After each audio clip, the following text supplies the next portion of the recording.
News, this is Montana This Morning. If you saw someone shoplifting, what would you do? I'm Cassidy Powers, here to tell you about one shoplifter that was stopped by fast-acting community members right here at the antique market. A community is mourning the deaths of two 14-year-old students and two math teachers here at this high school in the deadliest shooting in Georgia school history. I'm Dave Malkoff. We'll have more on the 14-year-old suspect. MTN's Megan Elaine here. Just how dangerous is parvo for our furry friends? I talked to a vet and some residents to see how they're handling it. I'm Allie Kaiser. One Helena family is using the animals like you see here for their small business with the mission of informing the public on where their products really come from. The details coming up. Alrighty, it is 6 o'clock on this Thursday morning. Jane McDonald and Matt Elwell with you. And Matt, I also want to kind of highlight this morning, sunrise not until 6:50, if you can believe it or not. I know, it happened so quickly. Yeah. It wasn't that long ago, month and a half ago, we were seeing the sun at this right point. Now. Yeah. Yeah. I mean, awesome. Here we go. Yep. All the signs, we're starting to see the leaves turn a little bit, getting some color as our daylight begins to shrink. Looks like today is going to be a picture-perfect day to get outside, though, for the most part. Air quality is our main concern, but right now we're doing quite well. We're in the green for most of the area. Temperatures holding into the 40s for most of the region this morning. We're talking clear skies, light winds, full sunshine, just a touch of haze trying to set up for parts of the area. Temperatures should be around the 80-degree mark. Again, very dry conditions for the next several days. I'm going to break down our rain chances, of course, in just a little bit. All right, thank you very much, Matt. Well, one local man being hailed a hero after he stopped a shoplifter at a local store. Our Cassidy Powers spoke to the man about why he stopped the thief in the face of danger.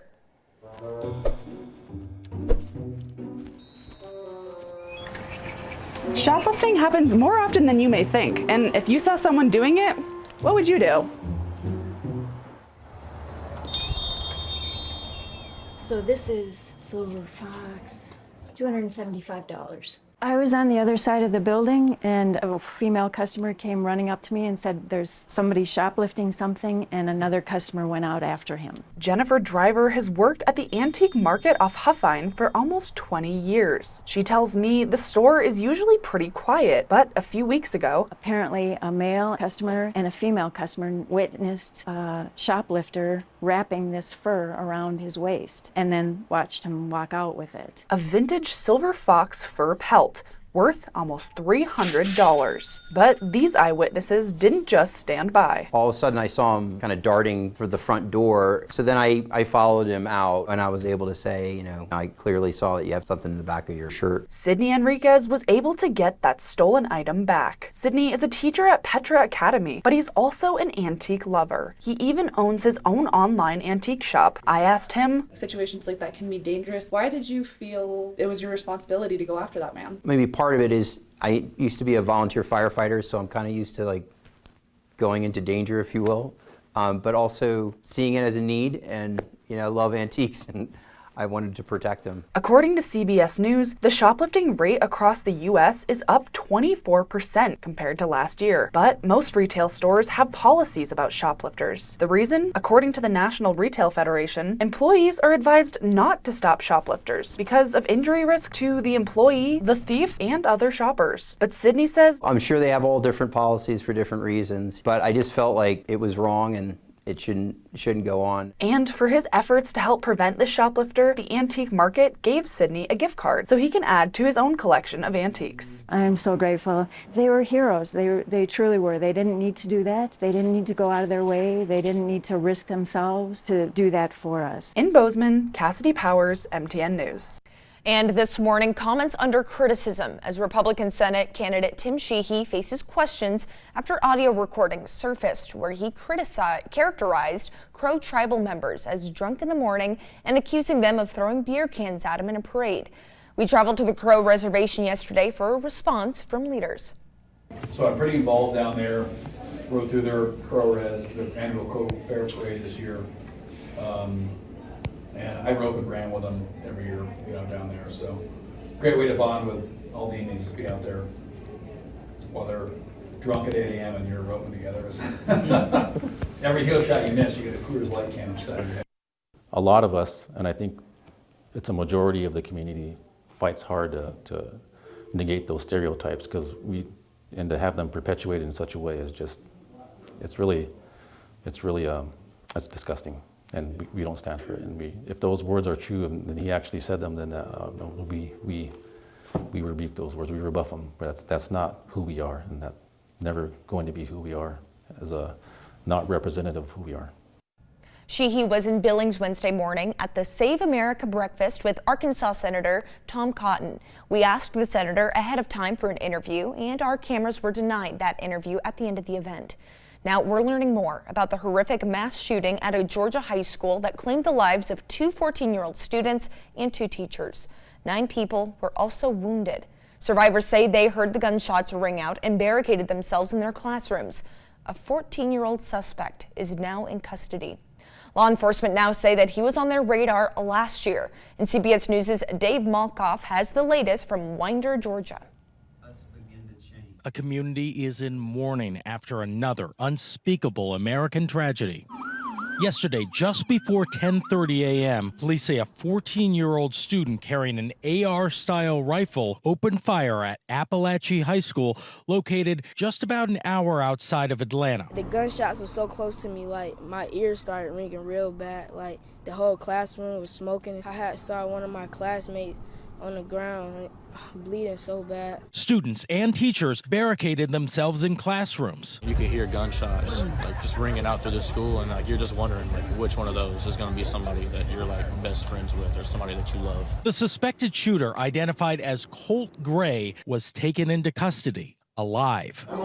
Later, roughly 1,900 students were escorted out of the school and onto the football field, where they reunited with their families. The FBI says the suspect and his father were both questioned by Jackson County Sheriff's officials last year after they received anonymous online tips about a school shooting threat. But at that point, they did not have probable cause to make an arrest. When someone preys on kids, it's tragic. Last night, we learned the names of the 2 14-year-olds who were killed, Mason Schermerhorn and Christian Angelo. Also killed were 2 math teachers, Christina Aramy and Richard Aspinwall. 8 other students and 1 teacher were all taken to local hospitals with gunshot wounds, but they are expected to survive. Dave Malkoff, CBS News, Winder, Georgia. Now to more on the suspect's questioning last year. The FBI says that the suspect's father told county sheriff officials that there were hunting guns in the home, but that the suspect did not have unsupervised access to them. Georgia investigators say this is part of an ongoing and fluid probe, and Barrow County schools are closed for the rest of the week. Now, a little bit closer to home, how common is the deadly parvovirus for dogs?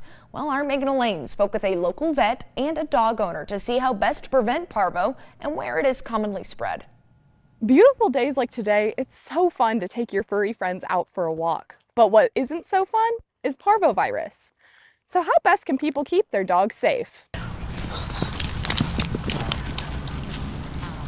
There's too many dogs from other places, and so I think it's important to keep them updated on everything. Bonnie Schwartz loves taking her yellow lab Lucy to the dog park at Gallatin County Regional Park. She is proud to say Lucy is vaccinated for parvovirus. Veterinarian Thomas Jacob at Cottonwood Vet estimates 90% of Bozeman dog owners vaccinate for parvo. And people know it can be a deadly disease. It's what we consider a core vaccine. So the core vaccines are the vaccines that should absolutely been given. He says the virus is more deadly than kennel cough, but how common is it amongst Bozeman pups? We see more disease processes is typically on the reservations. So they, I'm sure, have more parvo than we typically do around here. He says 80 to 85% of cases survive with good vet care. He emphasizes mom's antibodies are very helpful for the newborn baby puppies. However, good vet care runs up a pretty hefty bill. Yeah, the vaccines are a cheap bit of insurance against expensive vet bills. How does it spread? If there's a lot of other dogs and they don't have the history of being well taken care of and probably maybe not vaccinated, contact then with fecal material from those dogs could be contagious. Schwartz hopes everyone coming to common areas is vaccinating their pets. Well, I would think so, especially if they're going to bring them to a place where there's lots of dogs, and that means almost any trail in this area because there's so many dogs everywhere. So especially if they're going to come to a dog park, I think it's important. If it's not common in Bozeman, what is? We actually here in Bozeman have more of a concern with distemper. Also, rabies. In Bozeman, Megan Elaine, MTN News. And One Helena small business is making sure that their products are just as healthy for the environment as it is for the customer. It's called regenerative agriculture. And MTN's Ali Kaiser takes us to Hoof and Paw Farm, where it's being used to raise healthy products and leave the land healthier than it was when they started farming. Animals like these goats and sheep are adorable, right? But you may think I am kidding when I say One Helena family is using their products that they make to make beautiful items for their customers. What started as a couple sheep has grown to a farm of roughly 50 animals. I don't think I went into it thinking we're going to start a small business. It kind of just ended up happening. After returning home to Helena in 2020, John and Molly Moore started adding animals to their property. But within the last year, they've fully committed to launching their small business, Hoof and Paw Farm. People have kind of forgotten where their food comes from, where their materials for their clothing come from. So that's been really important for us too, is that education piece of where does your stuff come from. Hoof and Paw sells just about every goat and sheep product you would expect, from milk and cheese to wool and soap. All of the products are made with a focus in regenerative agriculture. Everything that comes out of a sheep can go back to the natural environment without doing any damage. You're trying to use what nature has and not add things to it that are going to interfere with it coming back. The married couple runs the business on their own, only getting outside help with shearing. The sheared fleece is then used for multiple products. It is sold raw, used for mulch and dryer balls, or Molly will spin it into yarn. One of the most important things that people like when they get our wool is to know the name of the sheep that it came off of. So they like to know this is Odin, this is Hogan. The Moores have shipped wool throughout the U.S. and as far as the Netherlands. Their products are sold on Etsy, social media, and their website. For their cheese and milk items, customers may contact the Moores to schedule a pickup. In Helena, I'm Ali Kaiser, MTN News. What a cool business idea, I think. That's awesome. I think it's awesome. I mean, from the pasture to, you know, maybe the back. Making fiber. Yeah, maybe you're back. Yeah, right? Why not?